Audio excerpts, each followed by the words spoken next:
Hi, it's me. Welcome to another new Limbus Company ID E.G.O overview. This week added the LCE regular checkup Botkok, and with it came a brand new triple-out ID in LCE E.G.O AEDD Gregor, a hybrid charge and rupture unit who single-handedly solves the problem with charge in that he supports his teammates instead of just being another self-centered damage dealer. And he's also a really good damage dealer on top of it. We also got a new E.G.O for Faust and Ardor Blossom Star, a burn E.G.O that, while decent for damage, really only supports the ID of the same name. Despite Gregor being a really great ID, I would recommend not pulling on this banner just because of how limited the E.G.O's application is, but it's ultimately up to you. Now without further ado, let's jump right into their kits. To start with, LCE E.G.O AEDD Gregor is very fast and fulfills the role of the primary charged team support unit while also being a decent damage dealer. We can see his support in his field passive, which has so much text that I literally can't fit it in the normal UI that I use. For one, it gives him charge count at combat start once per encounter, which is decent for quickly feeling his own effects. At every turn end, he'll then spend charge count until he is down to 12, and half of the amount spent will apply to an ally who has deployed earlier than him, and who has the least charge count among those allies, as long as he doesn't have 3 or more charge potency, at which point it can't hit anyone. In addition to that, at 2 or more Gloom or Envy Resonance, which is really easy to do, he applies 2 charge count next turn for up to 3 allies next turn, based on your resonance, doubling to 4 charge count if he has 3 or more charge potency, and it applies to all allies deployed before him instead. If he has no earlier deployed allies, he'll apply this to himself. With the exception of W Corp's Otis and Honglu, we've never had charge IDs who can directly support charge count to allies like this. It does need him to be deployed in the back of the party. The further back he is, the more allies could be given charge count, but you can force this to apply to a specific unit that needs it by deploying him second and that unit first. Good targets for this include Reindeers, Honglu, and Rodian, as well as Multi-Crack Faust and Red Eyes and Penitence 3 Oshu. It's a really cool give and take that provides a lot of opportunity for creative team building. His unfueled passives do a variety of things. As long as there are at least 3 allies wearing E.G.O gear, and there are several charge IDs that fit this category, they all gain 1 offense level up, which isn't insane, but it is free. If he has to spend charge count from the passive of his AEDD E.G.O, but has 12 or less charge count, he'll instead spend his own HP in order to provide charge count to allies instead, making it an E.G.O that greatly improves his ability to give charge count to allies. It also doesn't trigger on low HP, so he can't accidentally die from this effect. He is a charge potency ID, and gains 1 min and max speed while at 3 or more charge potency, making his speed range 6 to 8, which is really fast for an ID like this. Whenever he gains charge barrier, he will instead gain high voltage exoskeleton, which is a unique charge barrier just for him, and if he were to die, instead of dying the first time in an encounter, he'll gain up to 20 self-charge based on his charge potency. High Voltage Exoskeleton is literally just Charge Barrier, except it gives him 5 shield per stack regardless of him being a W Corp ID. It gives him a bit more survivability but isn't really worth talking about due to not being a true new effect. Self-charge prevents him from dying while he has it, and reduces whenever certain conditions are fulfilled. It reduces by 1 after his skill is used against him, by 3 after his own attack skill ends, and by 5 at every turn end. It also grants him 2 final power, and every time he loses self-charge he gains charge count equal to the amount lost. This effect will probably last a couple of turns and makes him really hard to kill despite not being a traditional tank. The final power is also really nice, and giving him charge count will make his support capabilities better too. I don't recommend intentionally getting him killed to gain self-charge, but he does become significantly more powerful while he has it. His support passive is also really nice in charge teams, applying to the 3 earliest deployed allies and healing their HP at turn end based on how much charge count they spent, up to 10. Gregor's support passive is usually used for HP healing, and this just gives him an option that outdoes the others but specifically for charge, and sometimes Envy Resonance teams. The activation condition is a little bit steep though. This E.G.O Gift's defensive capability is uniquely superior, is a 5 to 15 rolling NV guard that can become up to a 10 to 20 based on his charge potency. It gives him a little bit of charge count and high voltage exoskeleton, meaning it actually gives 10 more shield than the final roll. It's his only way to gain aggro, which can be neat once he has self-charge, but the real utility here is that Gregor has no NV E.G.O, meaning this is his first ID with ready access to an NV skill, meaning it's his best ID to include in an NV Resonance team if you want to bring Gregor there. It's never optimal to actually use, regular guards very rarely have worthwhile effects, but at least it has a niche unlike a lot of others. Electric Release is a 3-11 rolling/gluttony skill with 2 coins that can become up to a 3-15 based on his charge potency, and gain up to 2 clash power based on his charge count. Rolling a 17 in a clash on skill 1 is incredibly good and rare even with modern IDs, though it does take some time to get there in this case. This skill can deal a pretty good amount of damage when fully ramped up, and it being Gluttony means it can help with Gluttony Resonance if you do end up running him in a Rupture team. The only downside is it being count negative, but all in all, it is a very reliable skill 1. DC Inversion is a 4-16 rolling/gloom skill with 3 coins that can become up to a 5-23 based on his charge potency and by spending charge count. The final coin of his latter 2 skills becomes unbreakable at 3+ charge, meaning his true utility is never negated. That's because it always inflicts photoelectricity, a debuff that makes it very easy to give charge count to the rest of the party, especially in boss fights. I haven't gone in depth on photoelectricity, but it's not a new effect. When you hit an enemy that has it once per skill, you can gain charge count by the stack, and an additional 3 charge count if you had 5 or less charge count on the hit. It's a really good effect for supporting a charge team. This skill also happens to be rupture count negative, as are all of his skills. However, he can be used to great effect in a Rupture team thanks to his E.G.O, which we will get to later. Just know that he is a great Rupture unit despite the somewhat unimpressive numbers on his skills. High Voltage Current Discharge is a 5-17 rolling/NV skill with 3 coins that can become up to a 5-29 with enough charge potency and by spending charge count. All of the relevant effects of this skill are found on the final coin, including all of the Rupture infliction. While it isn't great for maintaining a stack, his high starting speed makes the skill great for starting a Rupture stack near the beginning of a fight. It also inflicts a new effect called Charge Sting in an amount equal to his charge potency, as well as next turn if he inflicts 5. Charge Sting is a fragility type effect that it stacks up to 5. For every stack, skills that gain or consume charge count will deal 4% more damage, but that damage bonus doubles to 8% per stack if it is also an NV skill. Unlike other fragility effects, however, it will decrease by 1 after every attack that takes advantage of it, and only decrease by 1 at the end of the turn instead of totally vanishing. Skills that don't gain the damage bonus also won't make it reduce, which is actually really good in hybrid team types. It also won't reduce from AEDD Gregor's skill 3, since that's what inflicts it. This effect is insanely powerful when running a lot of charge IDs in the same team. With the combination of photoelectricity, charge sting, and his passive, this Gregor ID single-handedly makes charge into an actual team. And that's not all.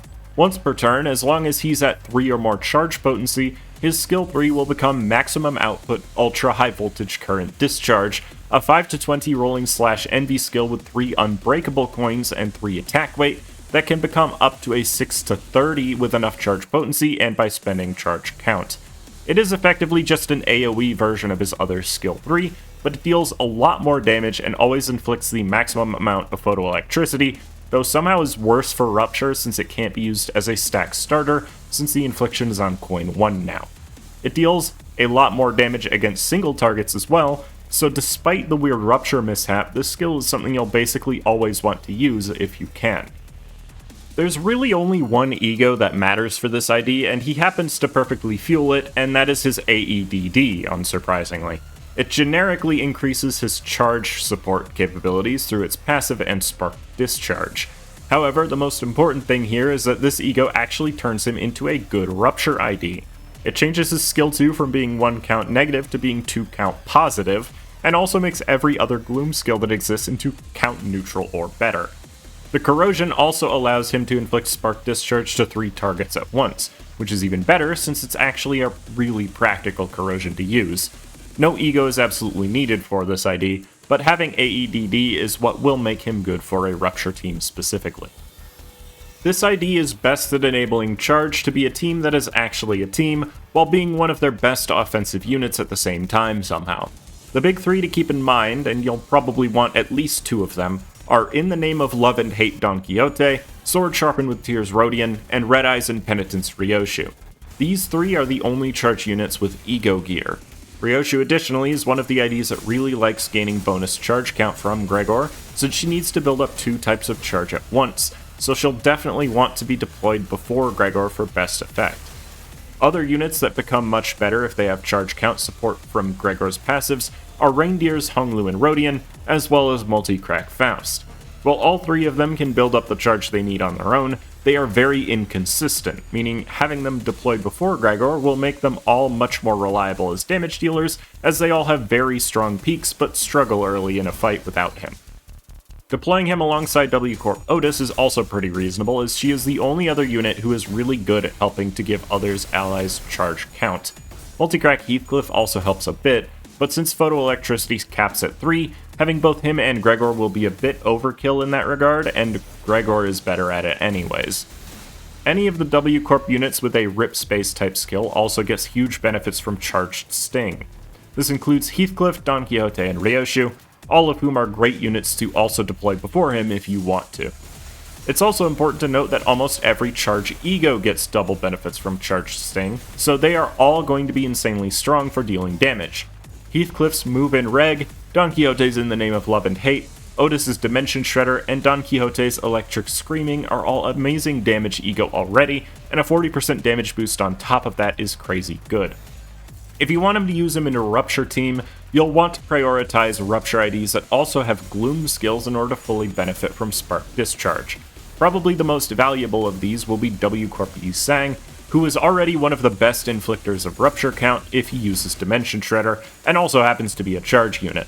That said, you can also bring more traditional Rupture unit Heisho Yi Sang if you don't want to invest in W Corp. Lord of Hongyan Honglu and Heisho Otis are the best two Heisho that fulfill these requirements, and Otis is one of the best Rupture units in general without Spark Discharge, so she'll be insanely consistent alongside it. Drifting Blade Ryoshu also synergizes with both of them while having a guaranteed attack that is 1 count positive against any enemy with Spark Discharge, so adding her as one of the best IDs in the game will also not fail you. You'll probably still want Heisho Faust too, since she's a fantastic Rupture unit despite not having a Gloom skill. If you're really desperate to have Gloom on everyone, your best option is 7 Faust, who is very outdated but still pretty good at inflicting Rupture count, honestly. Heisho Rodion's skill 3 is also entirely count positive, provided it wins a clash, even if it gets every reroll available. As long as you maintain her Serpent Arm, she'll be an incredible damage dealer who doesn't eat into your Rupture count nearly as much as you think she would. And speaking of that, Sanct Merceau just stops taking the Rupture count once you have enough inflicted, making him a really potent damage dealer in a Rupture team. You'll want to have him alongside Gregor in every opportunity. And lastly, you can bring this ID in NV Resonance teams. Liminal IDs will want to be deployed after him, since only their E.G.O get bonuses from his effects, but there are tons of charge IDs also used in that team already, including Red Eyes and Penitence Ryoshin, both Reindeers, and Multicrack Faust, meaning he can support them really well too. Moving on now to Faust's E.G.O Ardor Blossom Star, this is one of the simplest E.G.O introduced in recent times. It's a 10 to 20 rolling blunt wrath E.G.O with 2 coins and 3 attack weight. It can gain up to 2 final power, but only before attack, so it isn't applied during the clash. It applies burn to self and then also wrath damage up if you have enough burn, and it inflicts a decent amount of burn too. But the most important part is that it inflicts Embers. Embers is a new status effect that has a max potency of 3 and count of 6. The amount inflicted is the potency. The count is always inflicted at 6 by default. Its count resets if you hit the target and they don't have burn, but the count gets reduced when you hit them with a coin that inflicts burn potency, count, or unique burn. Once the count hits 0, it makes that target's burn activate as though it were the end of the turn, reduces the Ember's potency by 1, and resets the count to 6. In a burn team, this effectively turns burn into Rupture every 6th hit, and that will increase their damage potential by quite a lot. The only issue is that the Awakening doesn't inflict very much. The passive is the first of its kind that triggers immediately rather than at the start of the next turn. It makes the unit inflict additional burn potency for every 10 burn on self, up to 2 more potency per infliction. This is a lot of extra burn, and it will make building a stack much faster. It also has a bonus effect specifically for the idea of the matching E.G.O. When the enhanced skill 3 of Ardor Blossom Star Faust is used, instead of killing her on the first use, it will instead give her a large heal as well as blunt and wrath damage up. This is a very big bonus for that unit specifically. That said, the entirety of this passive really only applies to that specific ID, since Self-Burn is very specific and the latter half of it literally only applies to her. In a strange twist of fate, the Corrosion is actually better than the Awakening for once. It's a 17 to 8 rolling Blunt Wrath E.G.O with 3 coins and 5 attack weight, with many of the same properties as the Awakening. It can give an additional Wrath damage up, but also heals SP for the user if they are below half HP. Most importantly, the amount of embers inflicted is much higher than the Awakening, and while the damage of this E.G.O is good, the primary use for it is inflicting embers. Since using the Corrosion is preferable, it is going to be a bit expensive to use it, but it is also going to be much more consistent in return. Just don't try clashing with it, and it will be an incredibly strong addition to a burn team. I'm sure you don't need me to tell you that LCE E.G.O Ardor Blossom Star Faust is the best user of this E.G.O. She perfectly fuels it, is currently Faust's only burn ID, is the only ID she has that benefits from self-burn, and the passive only really works for her. That being said, the synergy here is insanely potent, and you'll want to use this E.G.O on her if you are running her. That said, if you don't have the ID, you probably also don't need the E.G.O in return. That said, if you want to use it just for its damage properties, Regret Faust also happens to perfectly fuel it. You just won't get nearly as much benefit from the rest of the E.G.O is all. And that's about all I have to say about them. I'm shocked at how powerful Gregor actually ended up being, making a charge team actually something worth running in my opinion. And while I like the Faust E.G.O as a burn enjoyer, you really don't need it unless you're playing burn, and I really don't think she needed a 5th He E.G.O. Do wait to shard these ones, but you can use them from my company if you want to try them out in the meantime. Be sure to like and subscribe as it helps me out a lot. Let me know what you think about them in the comments below, as I always like to hear people's opinions on new releases. Thank you for watching my video, I hope you have a great rest of your day, and I hope to see you again soon.